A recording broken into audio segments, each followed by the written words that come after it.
Somebody sent this to me and it said, childhood can last until you're 40. No, it can't. It shouldn't. No. But let's read a little bit. Dr. Brenna Hassett, an anthropologist at University College London, told an audience, and I'm going to skip down, it's not even necessarily about being a parent. It's just about sort of how you're interacting with your society or culture. But I would say pretty firmly that there's probably around 40 for me, which is longer than a lot of people. That's where childhood ended, 40 years old. Okay, I talk a lot about the babyfication of America. This is in London, but we can talk about the babyfication of the world. Parents, don't do this. I remember when we had conversations about Obamacare, and I was one of the people, you're one of the bad guys, because I was saying, okay, you can keep your kids on your insurance till they're 26. That's not a kid. That's an adult, and that's a bad message. Let your kid figure it out. A little bit of tough love. That's not to say that parents shouldn't, if parents, buy a gift for their kids, great. If parents save money for their kids and say, hey, we saved this for you, we want to help you out with this or that, great. I have parents that are always like, what can we do? Is there anything we can do? My parents don't have a lot of money, but can we babysit Hartley? I'm not talking about that. I'm talking about treating your child like a baby until they're 40 years old. That's a problem. Remember that conversation about Obamacare, 26 years old. And people were having that conversation, calling those 26-year-olds children. You know what my dad said to me? I'll never forget this conversation. I got out of grad school and I decided that I had always wanted to be an actor.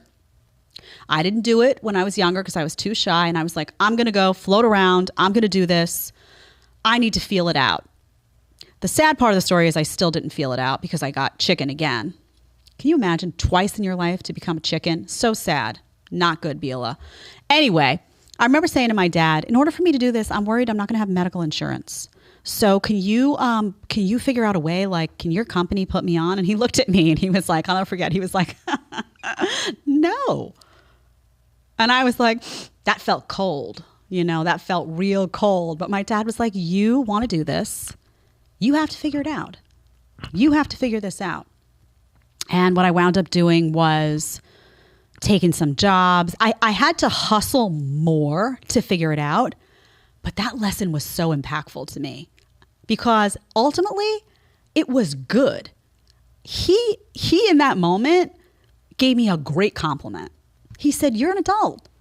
I raised you. You're capable. You got this. You want this? Go get it. And that's what I did.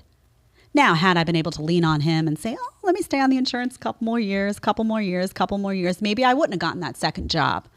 Maybe I wouldn't have hustled so much. Maybe I wouldn't have mastered time management the way that I did. Maybe I wouldn't have gotten into teaching and figured out a whole bunch of stuff about myself there. Maybe I wouldn't be here.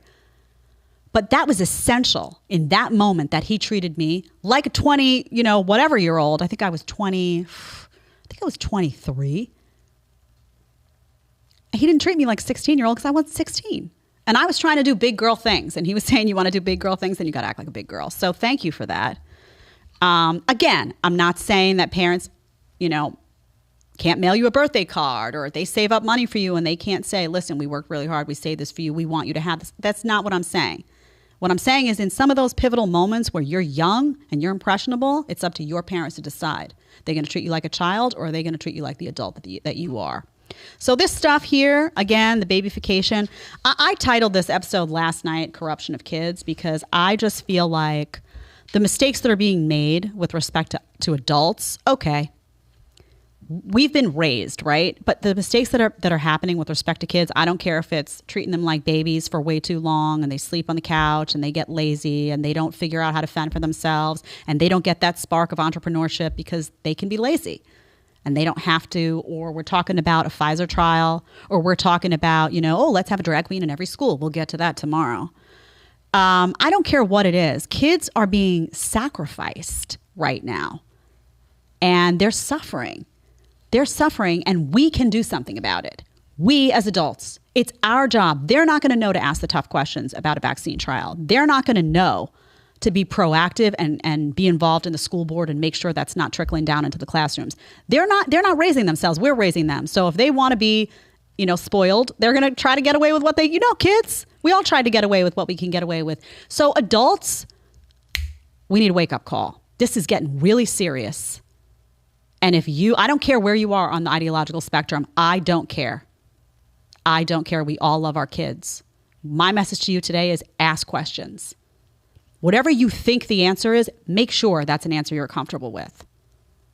Go up to your kid's school, see what's going on there. Make sure you're comfortable. And if you're not, open your mouth. And if you open your mouth and it doesn't work, pull them out. Figure something else out. It's our job to be parents. And if we're not parents, the kids suffer. If you like the short clip, you can catch another one here, or you can catch the full episode right here.